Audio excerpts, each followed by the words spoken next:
Jammu Kashmir assembly ఎన్నికల ఫలితాలపై సర్వత్రా ఉత్కంఠ నెలకొంది. ఆర్టికల్ 370 రాష్ట్ర హోదా రద్దు తర్వాత తొలిసారి అసెంబ్లీ ఎలక్షన్స్ జరిగాయి.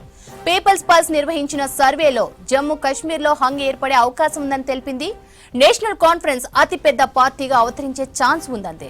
పీపుల్స్ పల్స్ సర్వే ప్రకారం ఎన్సీకి 33 నుంచి 35, బీజేపీకి 23 నుంచి 27, కాంగ్రెస్ 13 నుంచి 15 సీట్లు గెలిచే అవకాశం ఉందంది.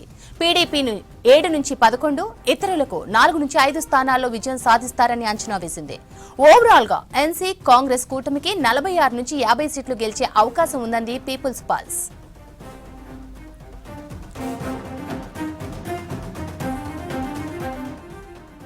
ఇక మరింత సమాచారం పొలిటికల్ అనలిస్ట్ పెంటపాటి పుల్లారావు గారు మనతో పాటు ఫోన్ లైన్ లో అందుబాటులో ఉన్నారు. ఆయనతో మాట్లాడదాం.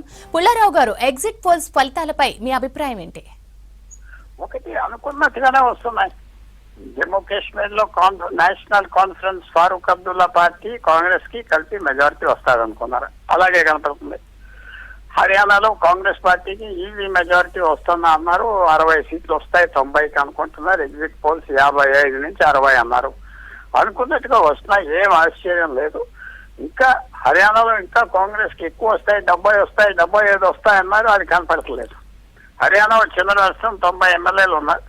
60 సీట్లు దాటకపోతే ఆ గవర్నమెంట్ కి 50 దాటకపోతే ఇప్పుడు కొంచెం అనీజీగా ఉంటుంది, అది దాటేస్తున్నారు.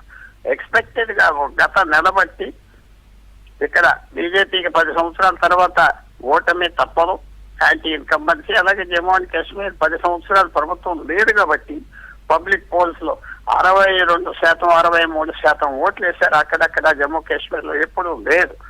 సో తప్పకుండా national conference Farooq Abdullah party Congress తో కలిసి గవర్నమెంట్ కాశ్మీర్ లో ఫామ్ చేసే అవకాశం ఇక్కడ కాంగ్రెస్ పార్టీ బయటసారు. ఇంకోటి ఏంటంటే ఆమ్ ఆద్మీ పార్టీకి చాలా బ్యాడ్ గా వస్తున్నాయి, ఢిల్లీ మీద కూడా ఇంపాక్ట్ వస్తుంది. ఢిల్లీ ఎలక్షన్ ఫిబ్రవరిలో ఉన్నది, మర్చిపోవద్దు. ఇంకొక 90 రోజులు 60 రోజుల్లో స్టార్ట్ అవుతారు. చెప్పండి పుల్లారావు గారు. చాలా పరిణామాలు ఉంటాయి ఈ 2 స్టేట్స్ ఎలక్షన్స్.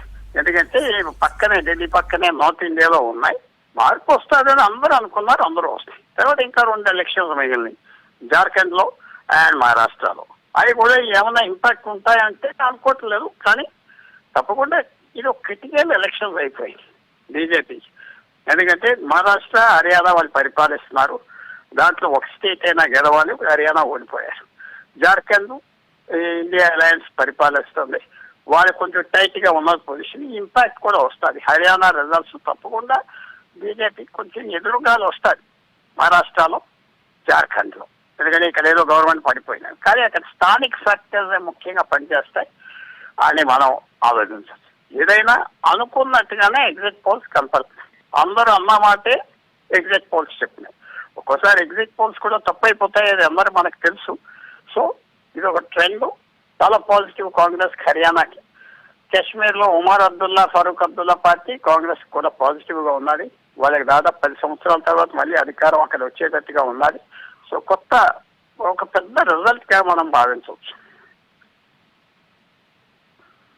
కాశ్మీర్ లో ఎగ్జిట్ పోల్స్ చూసుకుంటే క్లియర్ మెజారిటీ ఎవరికి ఇవ్వట్లేదు, దీన్ని ఏ విధంగా చూడొచ్చు అంటారు? ఇది కాశ్మీర్ లో అండి. కాశ్మీర్ లో అండి, అంటే వాళ్ళిద్దరికి అలయన్స్ ఉన్నది కదా, కాంగ్రెస్ పార్టీకి నేషనల్ కాన్ఫరెన్స్ కి. ఓకే, ఆ ఇద్దరు కలిపితే వచ్చేస్తాయి మెజారిటీ. ఇద్దరికి అలయన్స్ ఉన్నది, ఇద్దరు కలిసిపోతారు. గ్యారంటీగా మెజారిటీ వాళ్ళిద్దరికీ కనపడుతుంది. అక్కడ ఎక్కడ ఆయన చూసినా వాళ్ళిద్దరికీ కనపడుతుంది, తప్పకుండా వాళ్ళకి మెజారిటీ వస్తుంది.